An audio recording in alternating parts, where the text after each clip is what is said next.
बिस्मिल्लाहिर्रहमानिर्रहीम।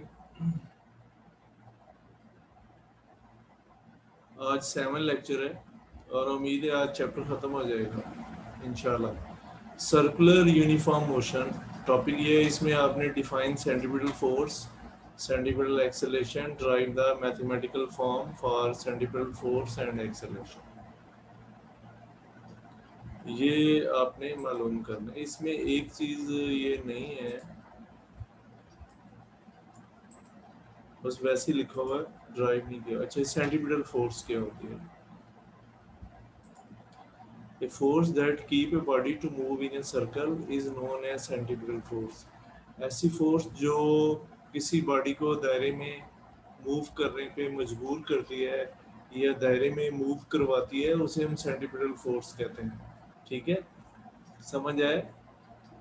Centripetal force क्या होती है? The force which keep the body moving in the circle, जो जिस्म को दायरे में मूव करने पे मजबूर करती है, उसे हम सेंट्रीपिटल फोर्स कहते हैं। ठीक है। अच्छा जी, explanation. Consider a body tied at the end of a string moving uniform speed in a circular path।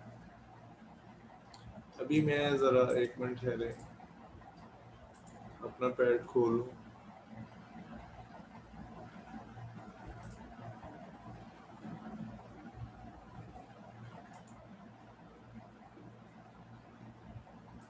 अच्छा जी, इसमें आप देखें कि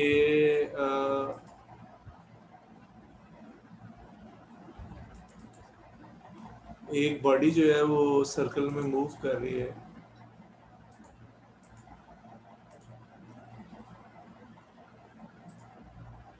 ये हमारे पास एक सर्कल है, नजर आ रहा है आपको? अब एक बॉडी जो है वो दायरे में मूव कर रही है सर्कल में। ठीक है जी। तो अब आप ये देखें कि इसकी स्पीड यूनिफॉर्म है। स्पीड समझते हैं आप? जी बच्चों बोले, वेलोसिटी और स्पीड में क्या फर्क है बच्चों? चलो, सब बैठ गए। वेलोसिटी जो है वो वेक्टर होती है, उसकी कोई खास डायरेक्शन होती है वेलोसिटी की। क्या होती है? खास डायरेक्शन वेलोसिटी। बात समझ आई? It is a vector, it has specific direction. क्या होता है? ये वेक्टर होती है। लेकिन जो स्पीड है वो वेक्टर नहीं होती, स्केलर होती है। क्या होती है? स्केलर होती है। ये स्पीड जो है वो क्या है? स्केलर। बात समझ आ रही है? तो अब हम क्या करेंगे, एक बॉडी ये दायरे में मूव कर रही है, ये आपके समझने के लिए ज़रूरी है। ये इसका रेडियस यहाँ से आर हमें दिया हुआ है। ठीक है। अब हर पॉइंट पे इसकी डायरेक्शन चेंज होगी। क्या होगी इसकी डायरेक्शन? कलर चेंज करना चाहता हूँ, हो नहीं रहा, क्या मसला है इसका? अब हर पॉइंट पे इसकी क्या है, ये देखें। जब बॉडी यहाँ पे थी, ए पॉइंट चलो कह दें, तो इसकी डायरेक्शन आपको नज़र आ रही है। ठीक है। दूसरे पॉइंट पे पहुंची तो इसकी डायरेक्शन ये हो जाएगी, स्ट्रेट। तीसरे पॉइंट पे पहुंची तो डायरेक्शन जो है वो चेंज हो जाएगी। अभी हम सर को वो ले लेते हैं ना, यहाँ पहुंची तो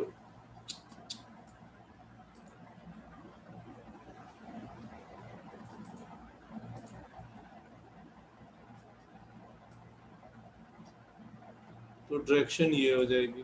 ठीक है, समझ आया?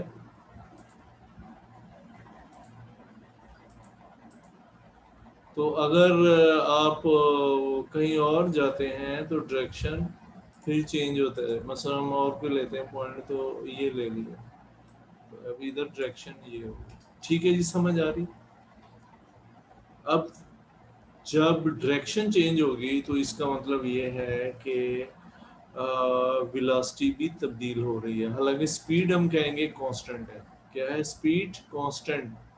We will say speed will be constant. Speed constant है, लेकिन वेलोसिटी क्या है? चेंज हो रही है। क्यों चेंज हो रही है? क्योंकि डायरेक्शन चेंज हो रही है, क्योंकि वेलोसिटी एक वेक्टर है। ठीक है, बात समझ आ रही है? ये कांस्टेंट है और ये तब्दील हो रही है डायरेक्शन में तब्दीली की वजह से। यहाँ वेलोसिटी v1 है, यहाँ वेलोसिटी v2 है, यहाँ वेलोसिटी v3 है। ठीक है, हर पॉइंट पे वेलोसिटी तब्दील होगी। यहाँ वेलोसिटी v4 है। ठीक है जी। अब जब वेलोसिटी में तब्दीली आएगी तो इसका मतलब इसमें एक्सेलरेशन पैदा होगा। Rate of change of velocity is called acceleration. तो उसकी डायरेक्शन सेंटर की तरफ होगी, जिसको हम सेंट्रीपिटल एक्सेलरेशन कहते हैं। क्या कहते हैं? Centripetal acceleration. क्या कहते हैं? Centripetal acceleration. एसी से जाहिर किया जाता है। बात समझ आई? दोबारा बता देता हूँ कि कोई बॉडी कांस्टेंट स्पीड से मूव कर रही है दायरे के अंदर। ठीक है, consider your body is moving with constant speed in the circle। ठीक है, बात समझ आई? velocity will not be constant because body changes its direction at every point। Her point पे बॉडी अपनी velocity तब्दील करेगी due to the change in direction। Direction में तब्दीली की वजह से। क्या है? डायरेक्शन में तब्दीली की वजह से।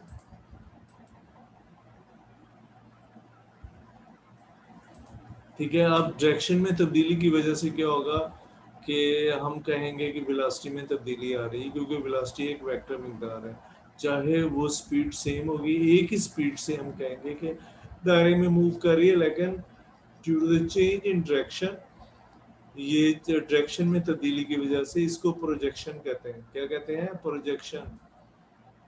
तो ये हम velocity v1 v2 v3 v4 होगी, हर पॉइंट पे वेलोसिटी में तब्दीली आएगी। अगर वेलोसिटी में तब्दीली आ रही तो इसका मतलब ये है कि एक्सेलरेशन इसमें पैदा होगा, that is called centripetal acceleration. जी बच्चों, हाँ जी, नौशेरवन, आपको समझ आया? जी यस नो, सर, आ गया। हाँ जरा बता दे मुझे थोड़ा सा। नौशेरवन, जी नौशेरवन, यस सर। बताओ क्या बोला मैंने? सर आपने कहा कि सर जब इसकी डायरेक्शन होती है ना, वो मतलब इसकी डायरेक्शन होती है तो इसके अंदर एक्सीलरेशन पैदा होती है। डायरेक्शन होगी तो एक्सेलरेशन पैदा होगा। किसमें डायरेक्शन होगी? जी अब्दुल मनान, आप बोले। जी अब्दुल मनान, अब्दुल मनान, अब्दुल मनान, मैं आपसे कह रहा हूँ, अगर आप नहीं बोलेंगे मैं आपको निकाल दूंगा क्लास से। अब्दुल मनान, ये काम ठीक है भाई तुम्हारा, ये लो फिर छुट्टी करो फिर स्कूल से।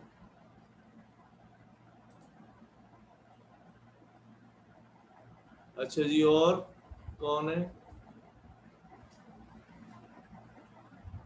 चांडियो साहब, आप फरमाएं क्या बोला मैंने। जी चांडियो, हमीद जी, जी बेटे। vector speed is equal to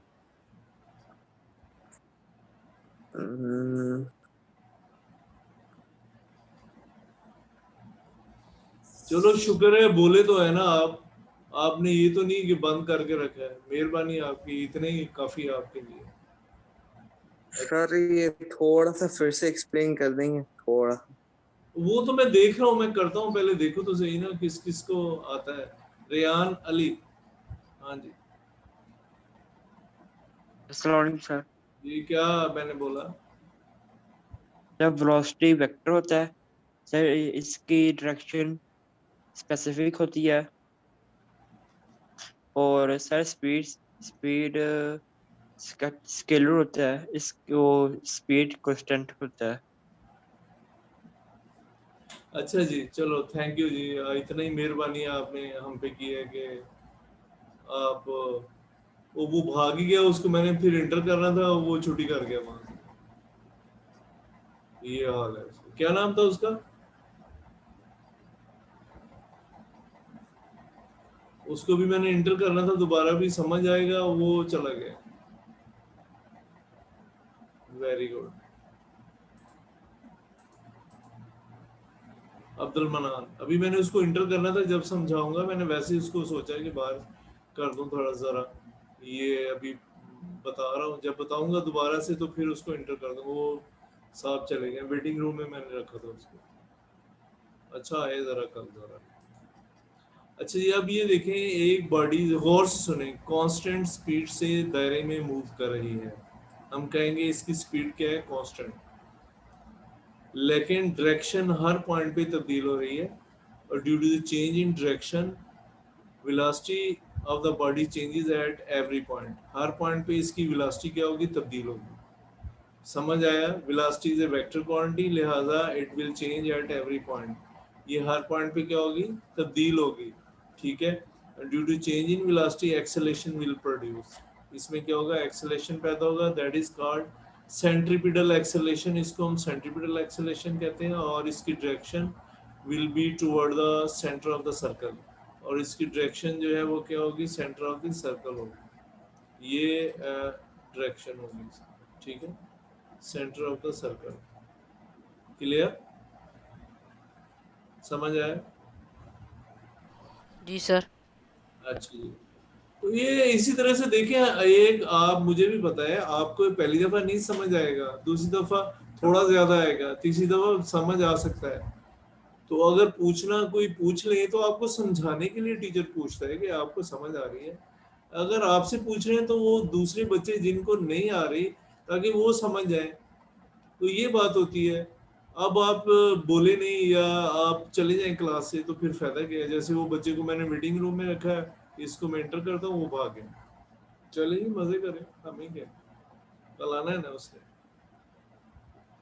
अच्छा जी, अब हम दोबारा उधर आते हैं अपनी असल स्लाइड की तरफ। ये समझ आ गया आपको? उम्मीद है आप समझ आ गया होगा। अच्छा जी, consider body type at the end of a string moving with uniform speed in a circular path। अब देखिए स्पीड क्या है, यूनिफॉर्म है। A body has a tendency to move in a straight line due to inertia। Body straight line में जाना चाहती है inertia की वजह से। The string to which body is tied keep it to move in a circle by pulling the body toward the center of circle। अब वो कहता है वो रस्सी जो है ना इसको दायरे में मूव करने में मजबूर कर रही है। The string pull the body perpendicular to its motion। अब वो देखें, वो बाहर जाना चाहती है, लेकिन जो स्ट्रिंग है वो टाइट रखती है, पुल करती है सेंटर की तरफ। The pulling force continuously changes the direction of motion. अब पुलिंग फोर्स जो है मुसलसल उसको चेंज करती है, ठीक है, and remains toward the centre of circle. This centre seeking force is called centripetal force. इसको हम क्या कहते हैं, सेंट्रीपिटल फोर्स कहते हैं, ठीक है। अच्छा जी, it keep the body to move in a circle। Centripetal force always act perpendicular to the motion of the body। Centripetal force हमेशा perpendicular होती है due to the change in direction। Acceleration will produce called centripetal acceleration। अब इसमें कहता है कि change in direction की वजह से एक्सेलेरेशन पैदा होता है, जिसको सेंट्रीपिटल एक्सेलेरेशन हम कहते हैं, ठीक है। बात समझ आ रही है? ठीक है जी। अच्छा जी, example, a stone is tied to one end of a string rotating in a circle। The tension in the string provide the required centripetal force। अब जो उसमें तनाव होता है रस्सी में, वो सेंट्रीपिटल फोर्स मुहैया करती है। It keep the stone to remain in the circle।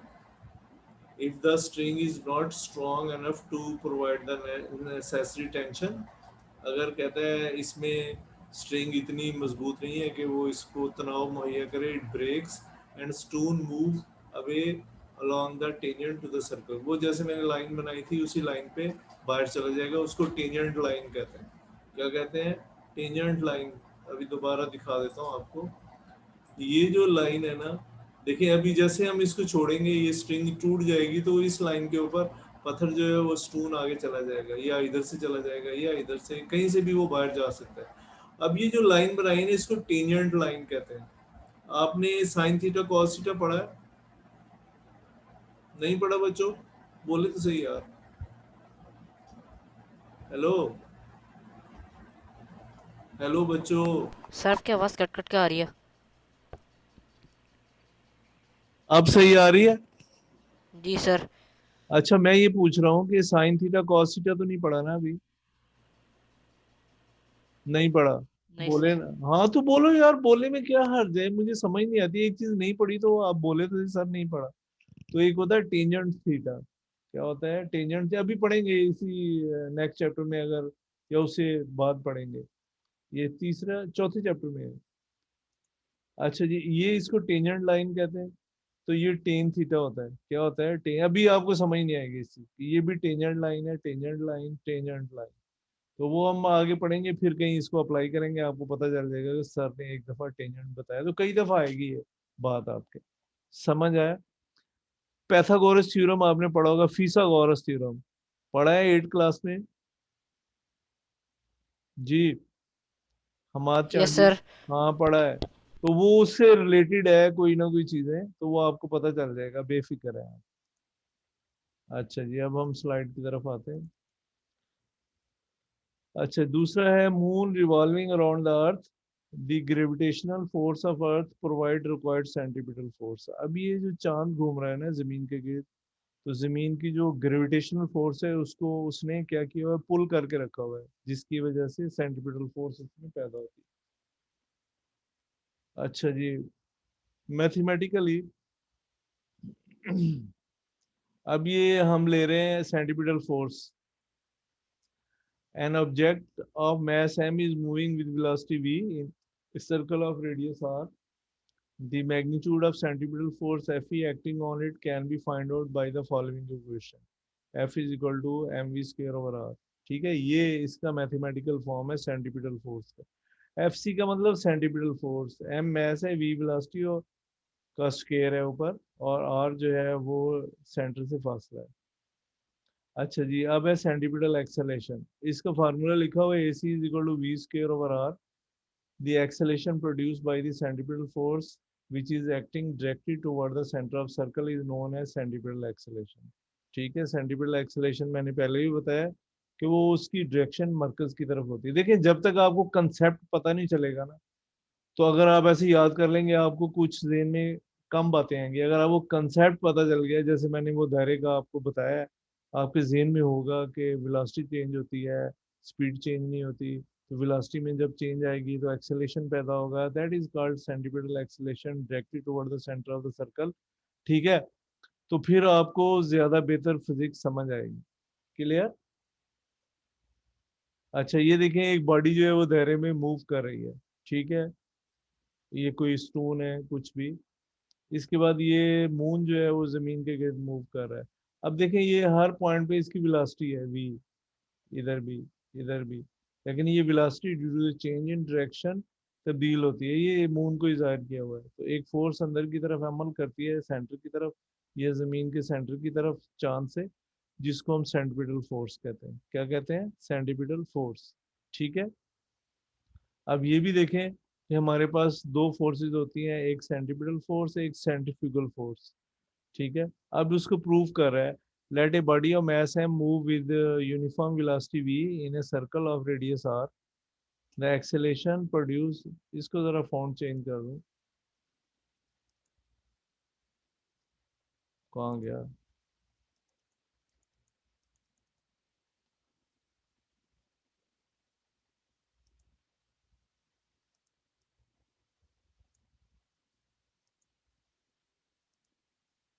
ये ज्यादा बेहतर है।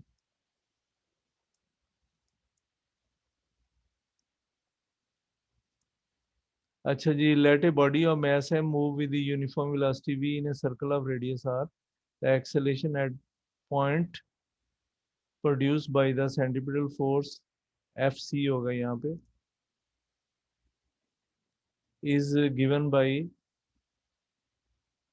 acceleration produced by centripetal force is given by, वो क्या है, AC is equal to v square over r।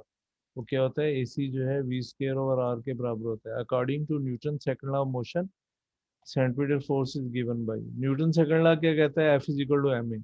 ठीक है, बस आप AC की जगह पे वो ऊपर वाली इक्वेशन ये वाली पुट कर दें। ठीक है, इसको 1 कह दें, उसको 2 कह दें, इसमें आप पुट कर दें, तो वो Fc is equal to mv square over r आ जाएगा। This equation shows that centripetal force need by a body moving in a circle depend upon the mass of the body, mass of the body, square of its velocity and reciprocal to the radius of the circle. Reciprocal का मतलब उलट या नीचे divide कर रहा है, तो ये हमारे पास सेंट्रीपिटल फोर्स की इक्वेशन आ जाएगी। ये आपसे डेरिवेशन पूछेगा इसकी, ड्राइव द सेंट्रीपिटल फोर्स। ठीक है, तो आप क्या करेंगे, यहाँ डेरिवेशन लिख लें।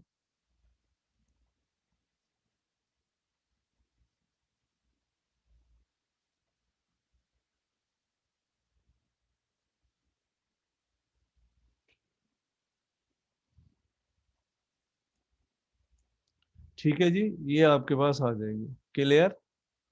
तो यहाँ पे ये क्लियर हो गया। अब हम चलते हैं आगे। सेंट्रीफ्यूगल फोर्स, अब ये एक दायरे के अपोजिट एक्ट कर रही है। देखें ये दायरे की क्या है, अपोजिट एक्ट कर रही, बाहर की तरफ।